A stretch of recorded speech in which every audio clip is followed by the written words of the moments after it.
Think of the things you fear losing most: your possessions, your reputation, your youth, even the people you love. How much of your life is shaped by the fear of letting go?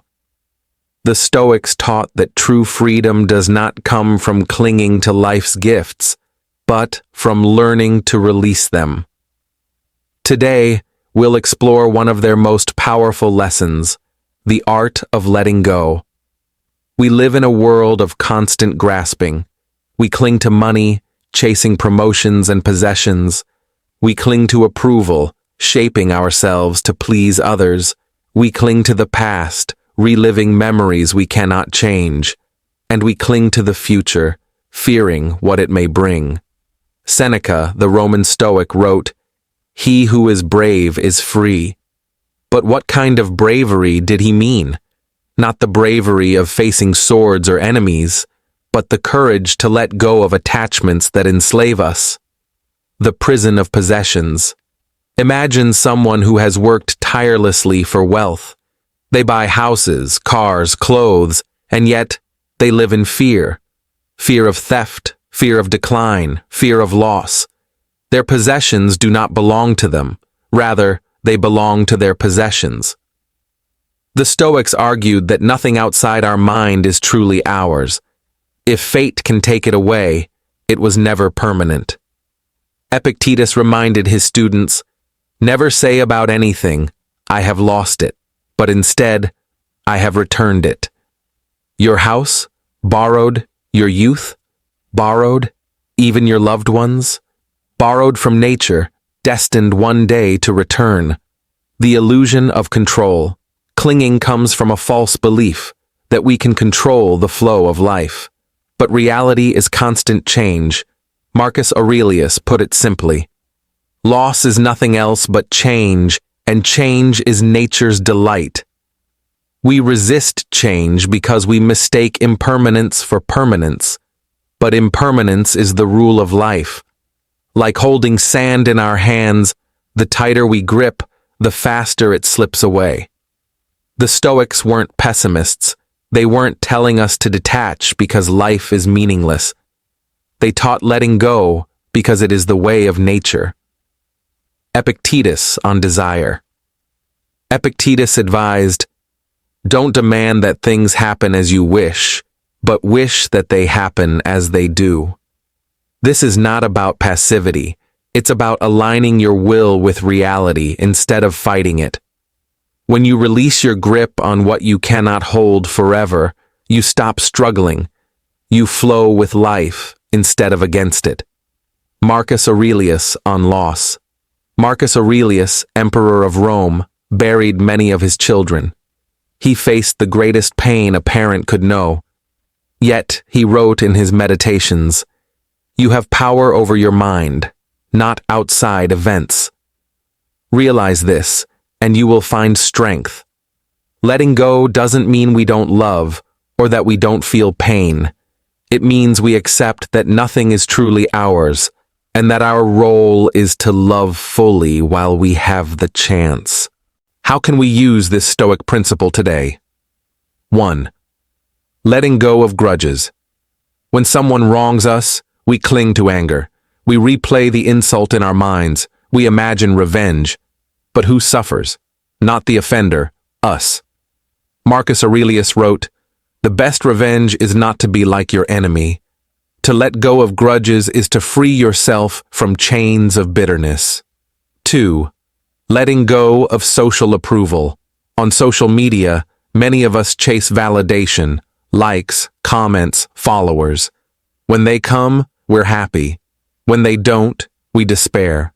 But Epictetus asked, "If you want to improve, be content to be thought foolish and stupid. Your worth does not depend on the opinions of others. True freedom is acting with integrity, not for applause." 3. Letting go of perfectionism.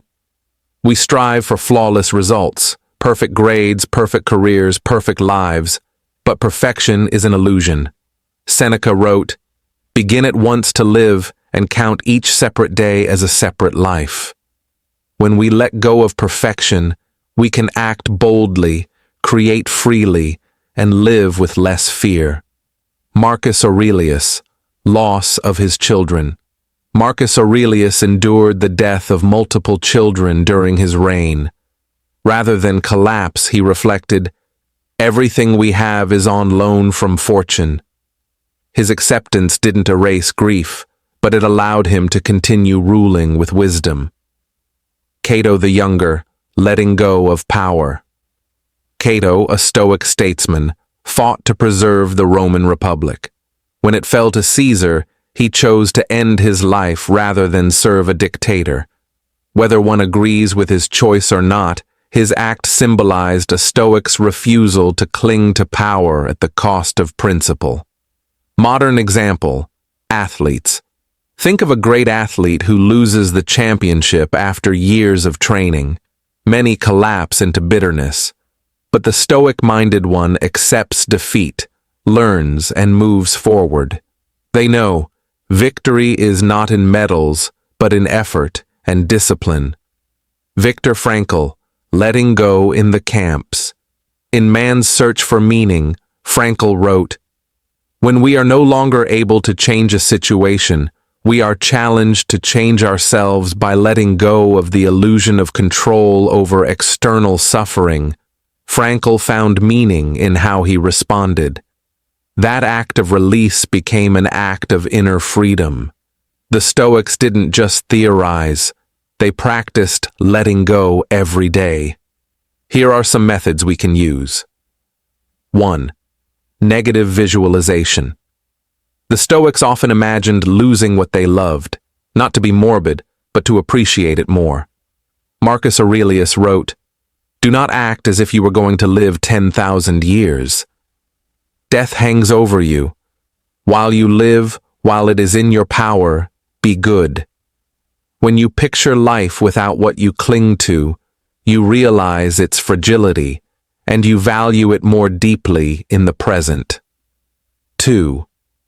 Journaling at night. Seneca recommended reviewing each day. What did I cling to today? What did I release? How can I face tomorrow with more freedom? This habit trains the mind to loosen its grip. 3. Amor fati, love of fate. The Stoics went beyond acceptance. They taught amor fati, the love of fate. Marcus Aurelius. A blazing fire makes flame and brightness out of everything that is thrown into it. To love fate means to see every change, every loss, every ending as part of life's beauty. Close your eyes and repeat, "Everything I love is borrowed. I will not cling, but cherish. When the time comes to return what is not mine, I will let go with gratitude." This is not sadness, it is freedom, for when nothing owns you, you are truly free. The art of letting go is not about loss, it is about liberation. We release what we cannot keep to hold more tightly to what we can, our virtue, our choices, our inner strength. This is the Stoic way. This is the path to freedom. This was Stoicism today. If this message resonated with you, share it with someone who struggles with holding on too tightly. Subscribe for more daily Stoic wisdom. And remember, what you release does not diminish you. It sets you free.